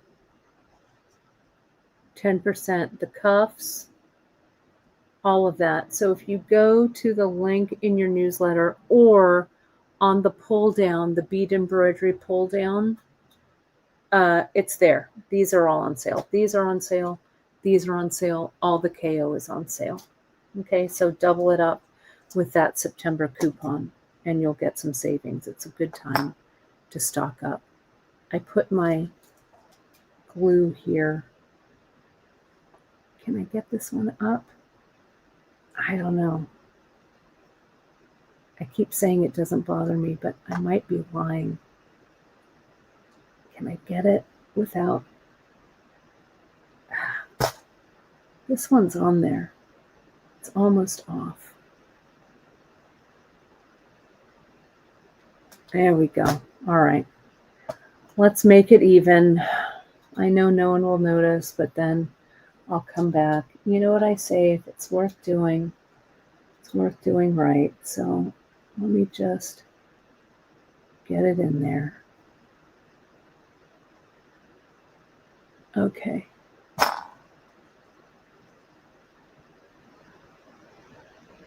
All right.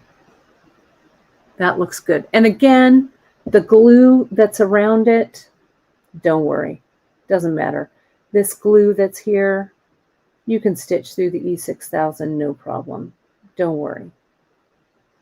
Don't worry about it. Let's get this one right there. Get it on that center line if you can. And I will let this sit till tomorrow. I know, Michelle, I will always notice it. I pretend that I don't care, but I really do. Remember how I started with that little puddle of glue, right? That puddling technique. This piece of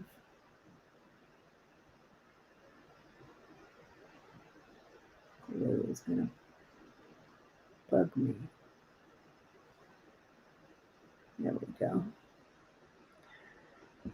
Now let's just put this out here.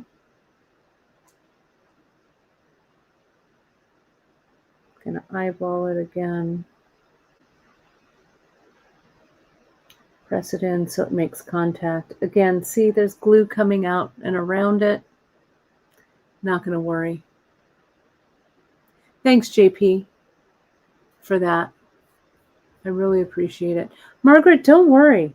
It's not, it ain't no thing. I like it when you guys help me out here. Okay, and this one's gonna go, I don't know, about right there. Now I'll press it in. Okay.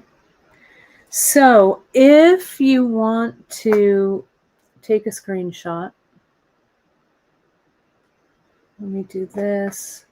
Let me put that one up there to remind you, you could do something like this, maybe not with those two sides, but this, and then fill it in.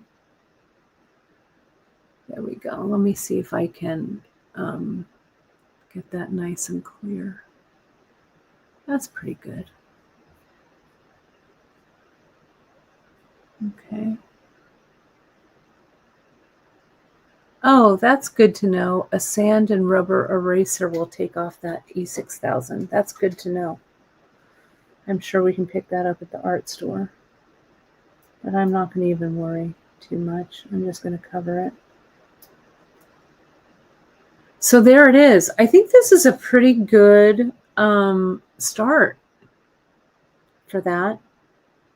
I appreciate you all hanging out with me. All right. Well, we talked about a lot of stuff. Don't forget the let me move me to the other side. The sewing signups are here. I'm going to pick a date for the bag class. I'll also let you know, I'm going to work on this today, getting this to some kind of place where we can print out the patches. So the patches will be available to sell just as patches. We'll have the bag kits just as bag kits. And then we'll also sell the handles if you want the handles. I just have to find all of that. So look for that to be up in the next couple of weeks or so. Okay. And then I'll pick a date. It'll be a Saturday. It'll be probably a one-day class. It'll be recorded so that if you don't want to sew along with me, you'll be able to rewatch it and sew along at your pace. I'm also going to work on, for those of you who sign up for the virtual classroom, there'll be an email that will just go out to you in your virtual classroom materials. It's not going to be open to everyone. So I will monitor that email, and that'll kind of be a good teacher-student communication.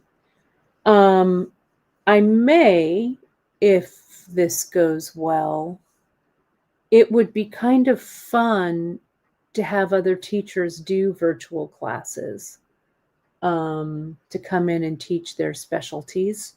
I really want to focus on sewing, but I think other crafts, needle crafts, I don't know, painting even might be kind of fun. I don't know.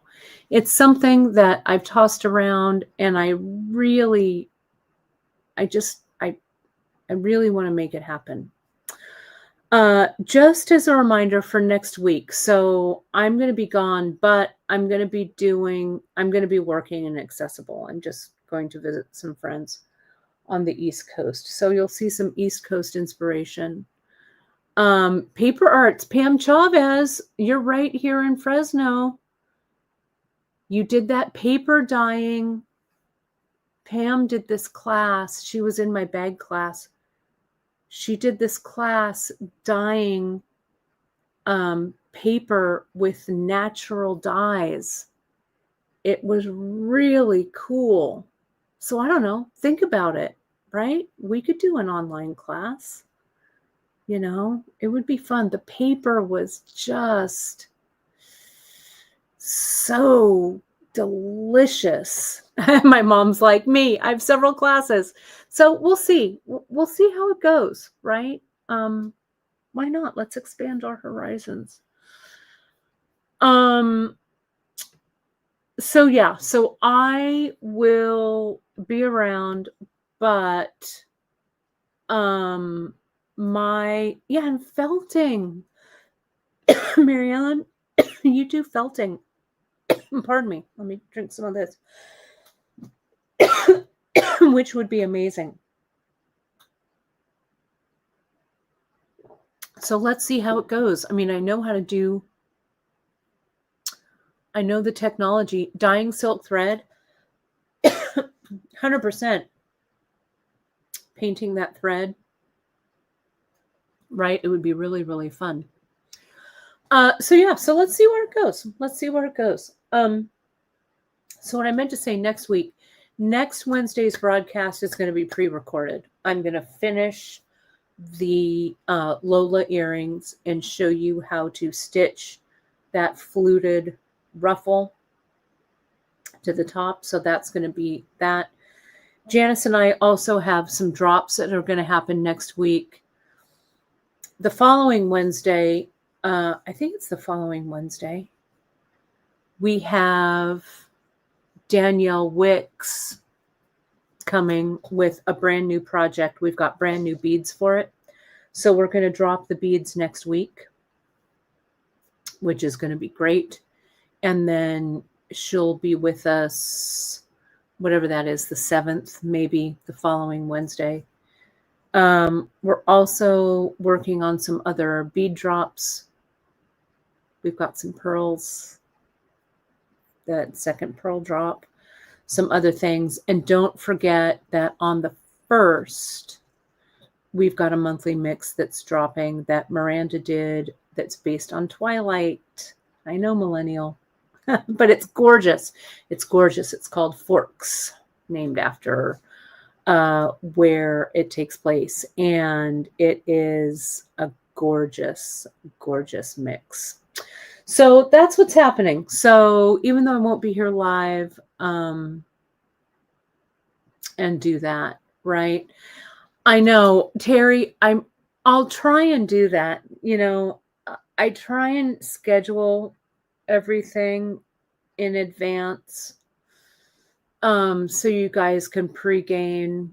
I hope that with a little more help here with Emily too, I'll have a little more time freed up.